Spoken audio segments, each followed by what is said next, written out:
What's a common question you normally get with a buyer or an investor? Normally, let's just say a buyer.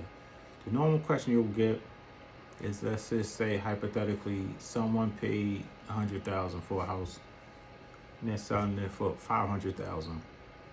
The first thing somebody will say is they only paid this amount. Let's just keep the numbers even. They only paid 100,000, but they want 500,000. Now let's go a little bit deeper. When I'm asked that question through clients, what do I say? It's not about what they paid. That's just like if you bought a house for $1 and you sold it for $1,000,000. Are you supposed to sell it to somebody for $2? Or are you supposed to sell it for what they think they should buy it for? Let's be realistic here. That's the topic at hand. So buyers need to be alert. It's not about what somebody paid, because they could have paid 30 years ago, 30 days ago, market was down, market was up. It's just no sight in mind that you're looking at what they paid for it, and then you want to negotiate off of what you think, which you have a right to, but on the flip side, they don't have to sell it to you. So that's your scenario.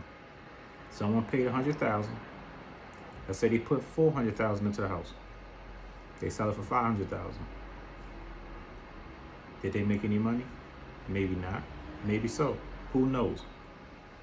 But you're just looking at what they paid for it and not what they put into it, what they didn't put into it, what the market's predicting, what the market is describing, and what the area you're going for. I mean, it's a lot of different variables to that. They could have sat on it for 10 years. They could have sat on it for one day. They could have sat on it for 1 hour. That's the least of their concern. What they paid is the least of your concern. It's what the value of the property that you think is worth. If you think it's what they paid for it, then you offer them that.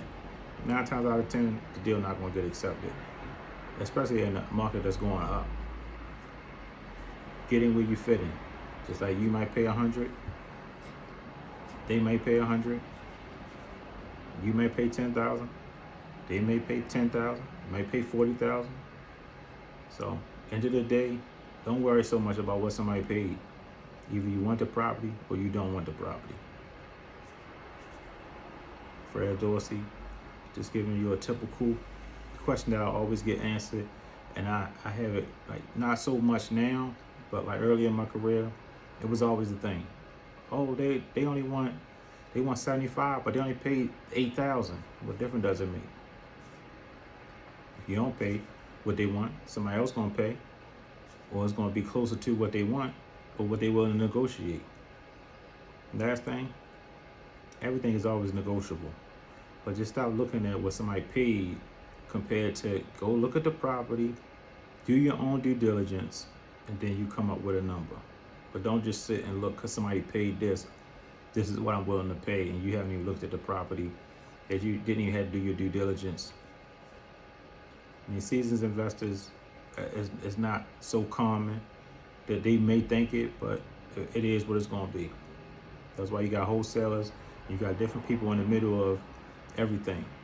I buy something for $1, I can sell it to somebody for 10, but then I can sell it to a person in the middle for 4 or 5. Not about the end result. It's what I got in for $1. I can sell it to somebody for 3 or 4 or 5.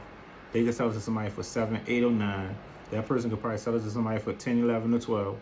That's how the game is. That's how the game go. Do your due diligence, do your research, and just get in where you fit in. I'm out.